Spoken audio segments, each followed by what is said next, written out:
आपली पुढची भाजी आहे ती म्हणजे थांबा, ती सांगण्यापूर्वी मी पहिल्यांदा सांगते की या भाजीबद्दल आपले खूप गैरसमज आहेत.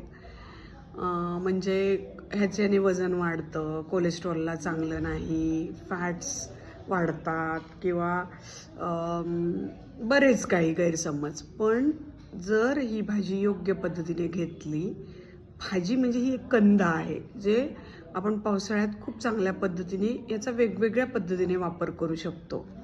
आणि ते आहे म्हणजे तुमचा ओळखीचा आणि फेवरेट आणि अगदी घराघरात फॅमिलियर असलेला आपला पटॅटो म्हणजेच बटाटा. तर मेन म्हणजे या बटाट्याचे खूप सारे फायदे आहेत.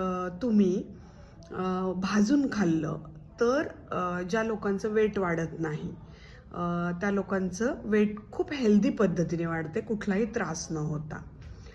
इनफॅक्ट या बटाट्याच्या वरची सालींचा वापर जर तुम्ही उकळून काढा करून पिला तर संधिवातासाठी अतिशय उपयोगी आहे.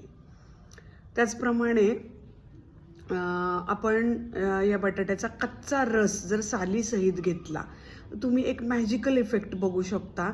ज्या लोकांना खूप हायपर ॲसिडिटी आहे किंवा बॉडी खूप ॲसिडिक झालेली आहे आणि ॲसिडिटीमुळे त्यांचं IBS किंवा गट हेल्थ इश्यूज खूप वाढत आहेत, त्या लोकांनी कच्च्या बटाट्याचा 1 कप रस म्हणजे ह्या बटाट्याला कट करून मिक्सरमधून जर काढलं आणि त्याचा ज्यूस 1 कपभर पिला जेवणाआधी तर त्यांची ॲसिडिटी खूप चांगल्या पद्धतीने कमी होऊ शकते. अगदी तुम्ही हा रिझल्ट 8 दिवसातही बघू शकता. तर नका, बटाट्याबद्दल आता इथून पुढं तुम्ही नक्कीच गैरसमज करणार नाही. तसंच अजून एक सांगते की ह्या बटाट्याचं कॉम्बिनेशन भाताबरोबर जर घेतलं म्हणजे भात आणि बटाटा जर तुम्ही एकत्र खाल्ला तर अगदी प्रॉपर कॉम्बिनेशन आहे.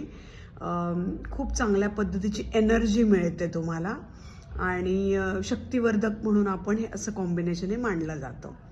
मला वाटतं नक्की ह्या सगळ्या उपयुक्त माहितीचं तुम्ही नक्की चांगला उपयोग करता. धन्यवाद.